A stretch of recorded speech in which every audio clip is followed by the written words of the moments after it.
Yo.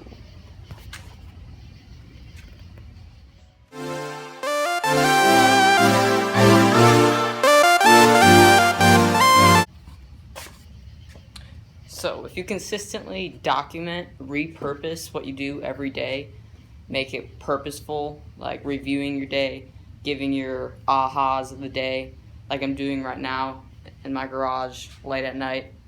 If you do that every single day, by the end of the year, you'll have income. Believe it or not, you'll actually, by the end of the year, be almost thriving. Believe it or not.